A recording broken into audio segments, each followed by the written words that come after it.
మీకు మీ కుటుంబానికి క్షేమం కలుగును గాక. కాపరి నీడలో ఉన్నావా? నేను గొర్రెలను మంచి కాపరిని, మంచి కాపరి గొర్రెల కొరకు తన ప్రాణం పెట్టును అని యోహాను 10:11 సెలవిస్తున్న ప్రకారంగా ఒకరోజు యెరూషలేం ప్రాంతంలో ప్రముఖ దైవజనుడు ఒకరు ఆ చుట్టూ ఉన్న పరిసర ప్రాంతాలు సంచరిస్తూ ఉండగా ఓ గొర్రెల కాపరి తన గొర్రెలను మేపుతూ కనిపించాడు. ఈ దైవజనుడు గొర్రెల కాపరితో ముచ్చటిస్తూ, పగలు చక్కగా నీ గొర్రెలను మేపుతున్నావు, బాగానే ఉంది, మరి రాత్రి జామున ఇంత పెద్ద గొర్రెల మందను ఎక్కడ పరుండబెడుతున్నావు అని ప్రశ్నించాడు. అప్పుడు ఆ గొర్రెల కాపరి తనకు దగ్గరలో ఉన్న గొర్రెల శాలను చూపించాడు. ఆ శాలకు ఇరువైపులా 6 అడుగుల ఎత్తైన 4 గోడలు ఉన్నాయి.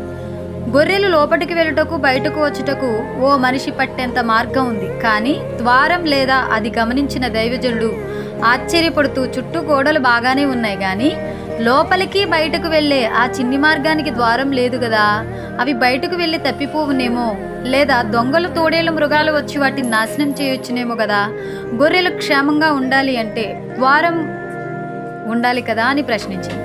అందుకు ఆ కాపరి, నేనే ఆ ద్వారాన్ని అని ఆశ్చర్యకరంగా జవాబిచ్చానట. నువ్వే ద్వారానివా? అదెలా అనగా, అవును, రాత్రి జామున గొర్రెలన్నీ లోపలికి చేరిన తర్వాత నేను ఆ చిన్నని మార్గమునకు అడ్డముగా పడుకుంటాను. నా గొర్రెలు చీకటిలో బయటకు వెళ్ళి తప్పిపోవాలంటే నన్ను త్రొక్కి బయటకు వెళ్ళాలి. బయట నుండి దొంగ గాని, తోడేళ్లు గాని, క్రూర మృగాలు గాని నా ప్రియమైన గొర్రెలను చుట్టాలంటే ముందు నన్ను చంపితేనే కానీ ఆ గొర్రెలు దగ్గరికి ఎవ్వరూ వెళ్ళలేరు అని జవాబిచ్చాను. అంటే నా ప్రాణాలైనా పోగొట్టుకుంటాను కానీ నా గొర్రెలను మాత్రం ముట్టనేనని జవాబిచ్చాడంట.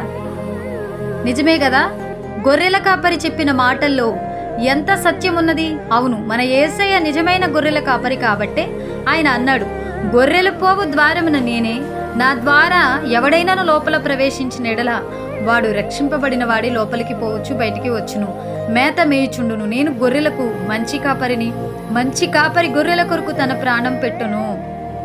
అయితే మరి నీ మాట ఏంటి?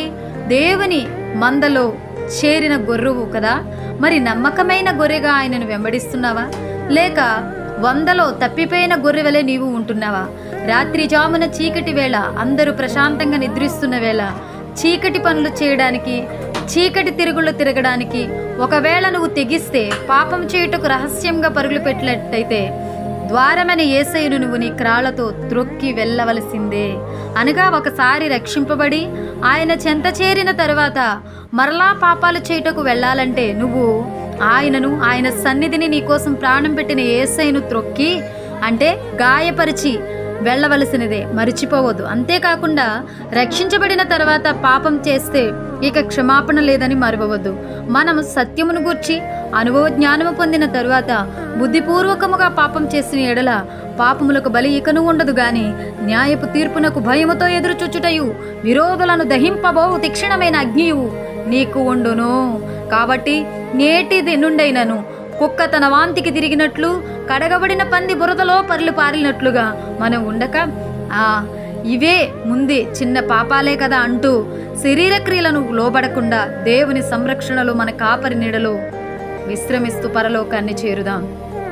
ఇదేనండి కాపరి నీడలో నీవున్నావా అనే అంశంతో దేవుని వాక్యం ఈరోజు నీతో ఈ విధంగా మాట్లాడిందని మేము నమ్ముతున్నాం. కాబట్టి వినిన వారందరూ కూడా తమ దేవుని వైపు తిరుగుతారని, అలాగే కాపరికి నమ్మక ద్రోహంగా ఉండకుండా ఉంటారనే ఆశతో ఈ మాటలు రాయడం జరిగింది. God bless you all. దేవుడు మిమ్మల్ని, మీ కుటుంబాన్ని దీవించును గాక.